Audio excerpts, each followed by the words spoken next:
What's so important about the book of Deuteronomy that we should spend 13 weeks studying it together? And how did this quarterly on the book of Deuteronomy come about? Welcome back to a special edition of Theology Sabbath School, a ministry of the School of Theology on the campus of Walla Walla University. I'm Carl Cosart, the Dean of the School of Theology and the host of Theology Sabbath School.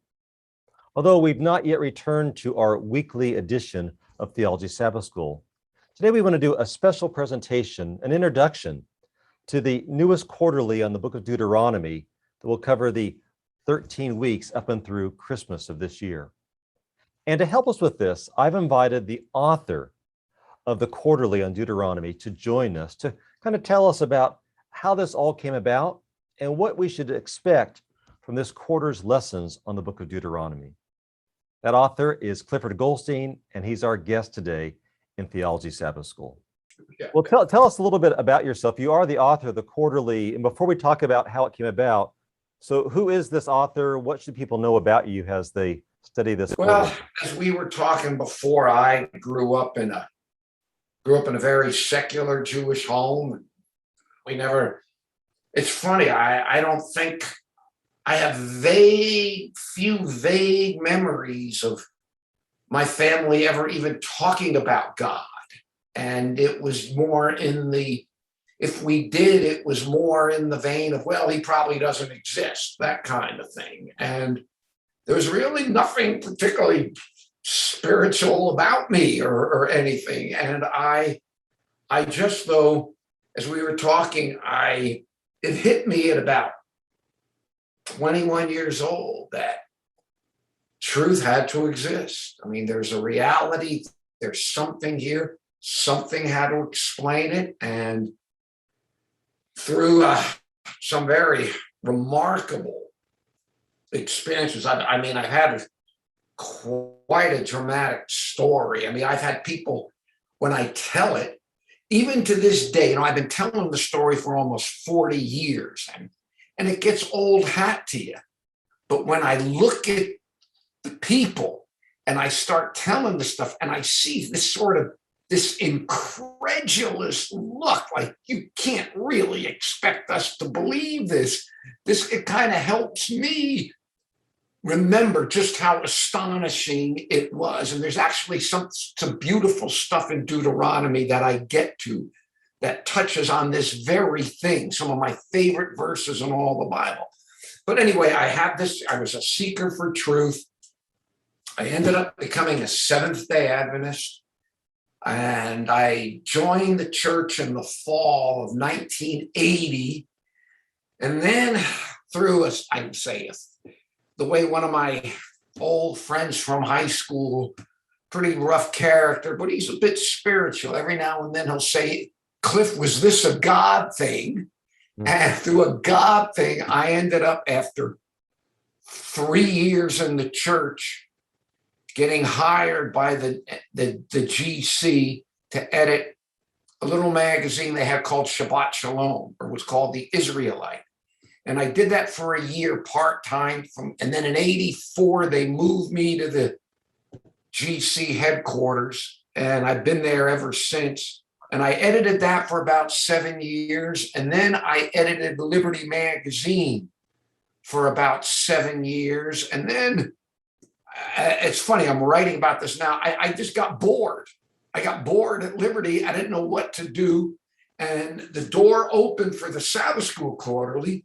And I didn't really think they would take me seriously. I just threw my name in the hat and forgot about it. Well, they never told it to me, but from my understanding, like the first 4 people they asked turned it down. And I got it. And I've been doing it ever since. And I really do love it. Wow. And here's a funny thing. And I always have to be careful when I say this because I don't want it to be misunderstood. I come out of total darkness into Adventism. Okay, not even knowing there's a God into this stuff. 3 angels' messages. And I'm in the church a couple of years, and I'm astonished at how little the average Adventist knows about what we believe. I mean, I'm just blown away. And I used to think, now I could think of 1,000 people who could do it better than I could. And it wasn't doing it because I know so much or I'm such a good teacher. It was doing it just because I wanted to do it. I used to think, if you could give me every brand new Adventist, just give them to me for 6 months in a classroom. I will ground them in this message. I will ground them in the gospel. I'll ground them in the sanctuary. I'll ground them in, and again, you could probably teach the stuff 10 times better than I could, but I just have this desire to do that. Well, that's not feasible. And then what happens 22 years ago? I end up becoming Sabbath School Quarterly editor. So that just hit me a while back. So it's that's about the closest thing you could get to doing it. But I do love the message, love the Lord. I love the gospel. And I am so thankful to the Seventh-day Adventist Church for what I've said this before. I could live 100 lifetimes.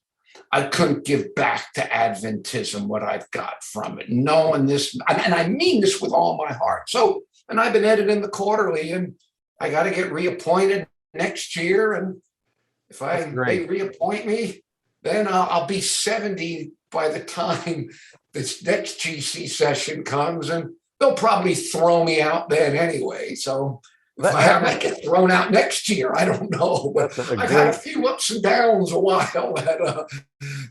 But anyway, that's the bottom line. That's where we are right. I think that's a great lead-in then, as we kind of talk about this quarter's lessons on the book of Deuteronomy. So the question I have for you is this. You said you wanted to teach the church, and now you have this chance.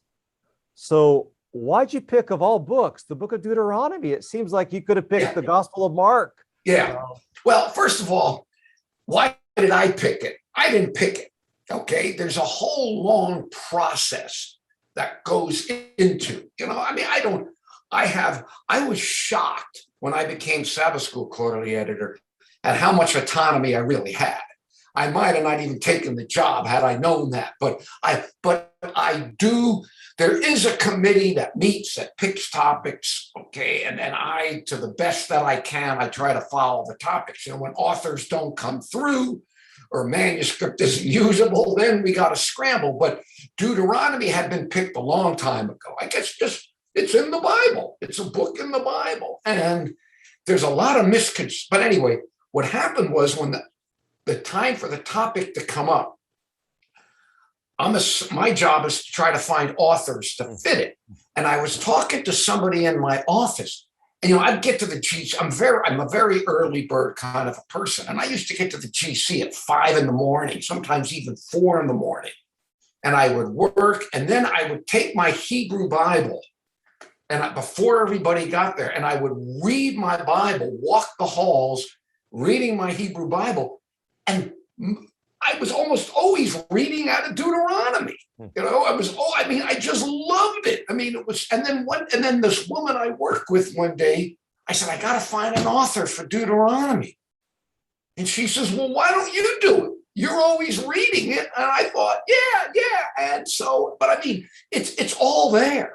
It's all, as the introduction, you got God's people been wandering in the wilderness way too long, and they're, because of apostasy, not being faithful, on the board, right on the borders of the promised land.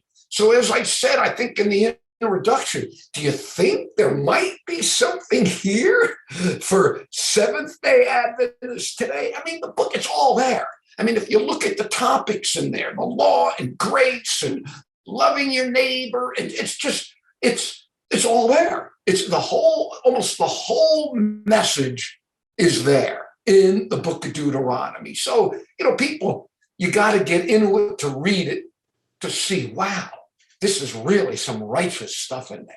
And anyway, that was the bottom line. So, well, oftentimes when, and in fact, I've written the Quarterly a few years ago on Galatians. And so you see all these things. So one of the stories I always ask people is, does this lesson really represent what you wrote, or did the editor change it? Well, you're the editor now. So tell me how that works. Well, here's the thing.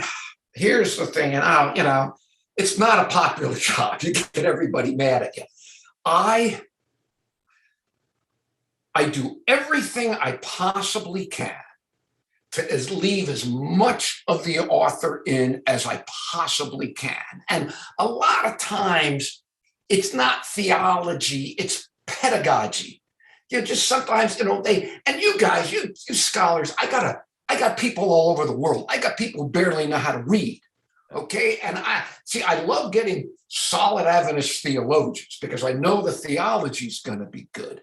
But sometimes you guys you assume things that are 4 levels beyond where people are. So sometimes I have to, but I do everything I can to leave as much of the original author in, even when I think I could rewrite this better. I don't do it. Does it flow? Is it theological? Does it make a point? Is there something people could cash out of it? I leave it. On the other hand, I will rewrite every word if I have to. And fortunately, I haven't had to do that in quite a while. But there were years ago where I ended up having to rewrite the whole thing. And they don't pay me enough. I don't like doing it because it's who am I? That, there's a whole lot more in me in these Sabbath School Quarterlies than I wish there were. I met some guy the other day. I teach a class a couple days a week at Southern, and some guy came up to me and said, we have fun sometimes when we read the quarterly. We sometimes, what do they call it? You would know that, the kind of criticism where most of the Old Testament, like source criticism maybe, or which part's Goldstein, which part's the author, so, but I'm paid for better or for worse. I'm paid to try to make them as good as I can. And I just do it. And, I've often said, hey, if somebody complained and they went to leadership, they'd say, all right, look, here's their manuscript. Here's my edit. If you think I didn't improve it or made it worse, you tell me and I will resign. Okay. Because if I'm not fixing it or making it better, I shouldn't be there. So, you always, I think in most cases, they're all right. Some cases they get, and maybe they even got valid points, but now what you have people doing, and I turn more of a blind eye to it than we should. Some of them post their original stuff online. And though it was funny, that happened a while back, somebody did it. And I got online and a bunch of people were saying, well, no wonder he changed it. He should have changed it. So it's not I believe the Lord opened the way. I love doing it. You don't do this job. You don't do this job for accolades. No, you don't do it. It's like it's a privilege. And I can say that when I did it, I felt you were quite fair in my work. But good. You gave me a good manuscript. That leads me to another question, though, which would be, like, you told me how you kind of fell into this quarterly. I guess I'm curious, and maybe you don't know the backstory, but the committee who picks these topics. So is there a reason for Deuteronomy? Is there a scheme or a grand plan, like they balance things off and this is just where it lands? Or well, I don't remember. There is, after each GC session, they have a thing called these advisories, and they have new departmental people are voted in, and so on. And they bring, of course, after COVID, everything has changed, but they used to bring, say, the GC session in the summer, annual council in the fall, and then that early next year after the quinquennium, they would bring Sabbath School people in for all over the world, and then we would pick the topics, but not even for the next. We would pick topics starting at beginning 5 years from when they're there and going to 10 years. This could have been picked 10, 12 years ago, Deuteronomy, but a lot of times what they want is we want a book of the Bible and a topic, a book of the Bible and a topic. And I think the fact is Deuteronomy just had not been done. I mean, Deuteronomy might have not been done till the 1920s. Right. And so I truly don't remember the logic and reason behind. And then ultimately we have to make changes. I answer to AdCom. Mhm. The administrator, people might not know, it's like the Sanhedrin, whatever, between sessions. Mhm. And if we have to make changes, they've been very good at that. And we set what's called the scope and sequence, where what the topics are, and I'm expected to follow that. But 40 years down the road, somebody doesn't come through with the manuscript, or the brethren upstairs decide they want something, we stick it in. And but in terms of, to answer your question specifically, why Deuteronomy, I truly don't remember, and it simply could have been, hey, nothing on this has been done for a long time, so let's do the book of Deuteronomy. So you have done the book of Deuteronomy now. So what would you say would be what would your hope, I guess, be at the end of these 13 lessons, that kind of the takeaway? Is there like something you're really hoping will happen? There's so much there. It's funny too, somebody on the committee, they said something like, you only used like 22% of the verses in the book of Deuteronomy. Well, there's some stuff that can get a little dry. Okay. I mean, there are some of that, but it was, I focused on, well, again, the parallels to what we believe today, law and grace, the gospel, the inspiration of scripture, just loving your neighbor, and the thing too that really comes through too for me, and I didn't realize it, how evangelistic it is. They were to witness to the world. And there's just some of my favorite verses. And let me, real quick, can I go there? Yeah, sure. Yeah. And it says, your eyes have seen all which the Lord God did in Baal Peor. For all man who walked after Baal Peor, hismido Adonai Eloheka mikirveka. The Lord destroyed from your midst. Okay. And then Deuteronomy 4:4. This is very personal. Va'atem hadavetim b'Adonai Elohechem hayim kulchem hayom. You who did cleave to the Lord your God are alive today. You who did cleave, so they fell away. So there's this relationship. You got the temptations, but you who cleave to the Lord. And then it gets even better. It says, behold, I've taught you statutes and judgments as the Lord commanded me to do. Thus, B'kerev haaretz, in the land which you are going there to possess. But here, this is the part. This just sings. Ushmartem va'asitem kihiv hokmatem ubinatkem leinei ha'amid.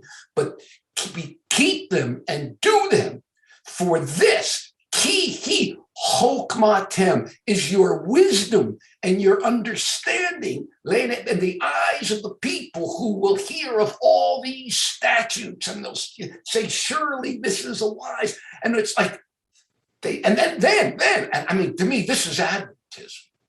Really, with all due respect.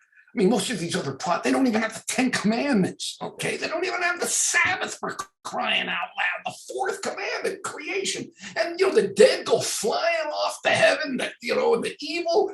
Come on. And then it says, for what nation is so great has to him hukim, mishpatim, zadikim, kakol hatorah hazu. Which nation has to them statutes and judgments, righteous, according to all this law which I give to you today. Okay, then it says, oh, this part, this is, and talk about something for Adventists. Rak hishamer l'ka ushmor nasheka me'od. Only keep yourself in your soul diligently. Pen tishka et hadavarim asher ra'u eineka, lest you forget the things which your eyes have seen, unless they depart from your heart. And this comes back to what I said earlier. and you will all the days of your life, and you will teach them to your children and your children's children. Because I told you earlier, I had this amazing conversion experience 40 some years. It was 40 years ago. It's easy. And yet, every time I tell that story, because I was converted totally on an experience, okay, and it was 40 years ago. But every time I tell the story, it comes back. And I remember what God has done. And so he tells them, don't forget. Well, how you don't forget it? You teach them. You teach them to your children and your children's children, and you won't forget. And in so many ways, this to me just speaks. God's done so much for this church, given this church so much, the light, and anyway. So that's some of the stuff that I see paralleling our message. Very powerful. So anyway, but Deuteronomy 4 is like, oh my goodness, I love that stuff. So Cliff, that's a great segue then into my next question, which is, of all these 13 lessons in Deuteronomy, is there a particular lesson that's like, oh, this is my favorite one, I can't wait till they get to this lesson? Well, yeah, I'd say it's lesson 6. And again, and the title is For What Nation Is There So Great? And that's the stuff we were reading in Deuteronomy 4. And it says, don't take, he warns them that don't take away from the statutes and judgments and so forth. Then we jump ahead and we see how the Pharisees added a bunch of nonsense to it, and then it talked about Baal Peor, the sin there. And then Tuesday's lesson, cleave to the Lord your God. And then what I read, you who did cleave to the Lord. And it's like, God saves us, but we have to make the choice. It said specifically, you who cleave, we have to make we made the choice. We cleave to God. He's going to give us victory. He's going to save us from the temptations. You who did cleave are alive today. Every one of you. Okay. And then it says, for what Deuteronomy 4, 5-9. What nation is so great, which has this? Again, I told you this morning, I'm reading this Ellen White's depiction of the rebellion in heaven and the details. She describes what Lucifer looks like, and then she's Adam and Eve, and she's talking how the angels come down. It's like, wow. And really, I want to write a column. I want to write, think of how the wisdom of the world is so completely wrong, like an Origins. Okay, get me started on the creation evolution thing, but it's so totally wrong. It's scary. To me, evolution it's just about, it's every era has its creation myths. And that's our creation myth, but people don't think it's a myth because it's science. And the moment you say it's science, people kowtow before it because there's this idea that, well, it's science, it's got to be true. I wrote this book called Baptizing the Devil, Evolution and the Seduction of Christianity. And I gave it to a scientist friend of mine when I was writing. And he kept on making these red circles, X's. And he said, any honest scientist will tell you science is not about seeking truth. Okay. Now, I don't think I necessarily agree, but it's much more nuanced and much more complicated than people realize because it works. The fact that a scientific theory works and makes predictions is a totally separate thing from whether the theory is true or not. So is this finding truth or are you just making, but anyway, but I guess the point is, all this light that we have been given, that, that God has poured out upon us. And that's why, and then it says on Thursday, and I say this in the lesson too, we got to be careful. It wasn't just the light. It was do it. That is your wisdom and your understanding. See, Israel had all these truths. And yet, what good did it do them in the long run? Because, they ended up not following it, and apostasy, and it came. And so, and then they struggled and exiled and the whole spiel. But in many ways, that was, I love that part. And then we have the next chapter, law and grace. Mhm. And then there's one, choose life. They got those famous verses, choose life. I mean, it's all here. It's all here. Turn their hearts, just repentance, teshuvah. You know the word teshuvah? Yeah, you would know teshuv. There's on that. Remember, do not forget. And then just the whole way, just remembering the past, how God has led in our lives, either corporately or personally in our lives. Oh, yeah. I mean, and then we got Deuteronomy. When I first got converted, my favorite Bible text was Jeremiah 29:13. You shall seek me and find me when you search for me with all your heart. And because that was my experience. I wasn't looking for God, I was looking for truth. Okay. And then I ended up getting zapped, becoming an Adventist. And then it was only a couple of years later that I realized Jeremiah was quoting Deuteronomy, and it was in the context of them being exiled. And in exile, seeking the Lord. But it's the principle. It's the principle there. So, yeah, I had fun with that, just going through and showing how later biblical Old Testament prophets were quoting Jeremiah a lot. I think even Daniel's prayer, Daniel 9, is just filled with references to Deuteronomy. Yeah, that was kind of cool. And then, of course, I think that Deuteronomy was one of the most Jesus, well, all the time in the wilderness. Yeah.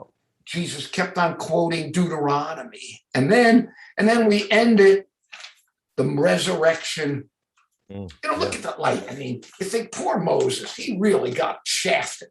You can think God shafted the guy. One mess up and he doesn't get into the promised land. And it's like, come on. And then the next thing he didn't get shafted, because I guess he still has to look at what we're going on down here. Yeah. But that's what I wanted to bring it to Moses' resurrection, and then kind of cash into what our ultimate hope really is, Moses' resurrection, our resurrection, Jesus' resurrection. So that was my thinking, for better or for worse. So that's powerful. That shows just the relevance of a book that's 3,000 plus years old. It speaks to us today.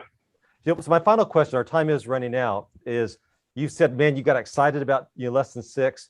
Well, we're just at lesson 1 this week. So what's kind of the background, or what's the take home? What do we say about this first lesson? Well, it's just what I really just wanted to do with this was just set the background. And here they are, the there's a whole lot of history by the time you get to Deuteronomy 1, and just said, that they were in the wilderness, and again, trying to show just the whole great controversy. The great controversy. I wish I get this stuff from the teaching company, the great courses. And I listened to this course by this guy who calls himself an agnostic Episcopalian. Again, he does this whole course, and he comes at the end of the course on the philosophy of religion. And he says he came to a Scottish verdict on either whether God exists or not. Okay, so that's the point. This is where the guy's coming from. And he has 4 lessons on theodicy. And he goes through each one of these theodicies and says why none of them work. And I agree. And then he goes, oh, yes, there's one. I get goosebumps when I think of this. There's one more theodicy. And he says, nobody takes it seriously. And in 3-4 minutes, this agnostic Episcopalian gives the great controversy.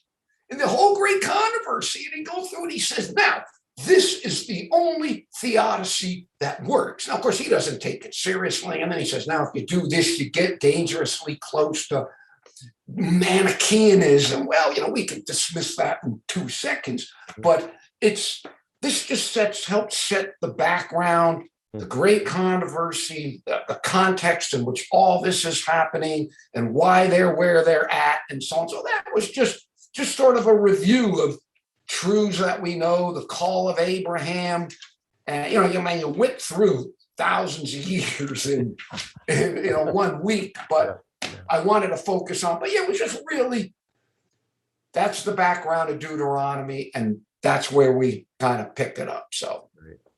Well, Clifford, thank you for taking time with us to look at this this lesson quarterly that's coming out, and clearly you've made a strong case why this book should be studied by all of us, and their connections with our own history. And by God's grace, may we not just learn more, but may we live differently based on our time spent. It's in here. You got to follow it. You got to follow it. It's like, I saved you. I did for you what you couldn't do. Now it's the covenant. It's really the covenant now. Oh, baby. I mean, it doesn't get a whole lot more complicated. Basically, that's how I see it. So whatever. Hey, thank you again for taking the time to join us. And we're looking forward to studying Deuteronomy this quarter. Okay, take care. Thanks. Good talking to you. Take care. Okay. Thanks for joining us for this special edition of Theology Sabbath School. Hope our time spent together will encourage you as you study the book of Deuteronomy over these next few weeks. Take care and God bless. Bye-bye.